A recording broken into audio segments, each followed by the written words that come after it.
यदि मनुष्य केवल आकाश की तरफ रात्रि को देख करके सोचा करे कि जिस परमात्मा की सृष्टि में हमारी पृथ्वी का अस्तित्व समुद्र के किनारे जो धूल है उसके एक कण के बराबर भी नहीं है, फिर भी मनुष्य 80-100 साल की उम्र पाता है, थोड़ी सी धन संपदा इकट्ठी कर लेता है, थोड़ी सी प्रतिष्ठा पा लेता है, तो मनुष्य कितना अहंकार करता है।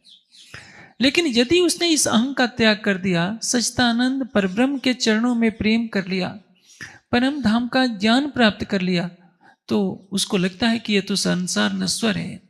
जिसके हृदय में प्रीतम अक्षरातीत का प्रेम आ जाए उससे बड़ा भाग्यशाली और कोई नहीं। इसलिए वाणी क्या कहती है, तुम आए सब आया, दुख गया सब दूर, श्री महामत ये सुख क्यों कहूँ जो उदयामूलम को। आपके हृदय में राज्य के चरण कमल आ जाएंगे तो इससे बड़ा सौभाग्य और क्या होगा। इसलिए राज्य कहते हैं कि मैं सबके हृदय में परम धाम का ज्ञान बसा दूं। हक इलम जित पहुंचा तित अर्श हुआ दिल हक। जिसके हृदय में परम धाम का ज्ञान हो जाएगा तो उसका दिल क्या हो जाएगा, धाम की शोभा को प्राप्त करता है।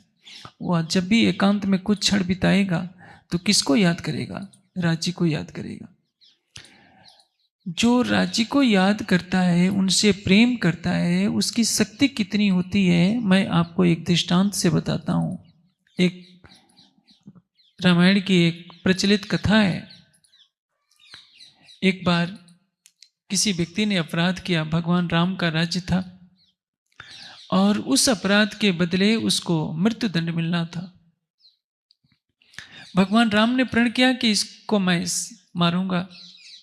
वह व्यक्ति सबके पास भागा भागा गया, यही जिज्ञासा थी, सबसे प्रार्थना करता रहा कि हमारी रक्षा कीजिए।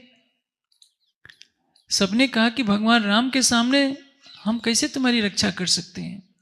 अंत में वह अंजना माता के चरणों में चला गया कि आप ही हनुमान जी से कहकर हमारी रक्षा करवा सकती हैं। वह व्यक्ति अंजना के चरण पकड़कर रोने लगा और उनको दया आ गई। उन्होंने कहा कि मैं तुम्हारी अवश्य रक्षा करूंगी। हनुमान जी आते हैं।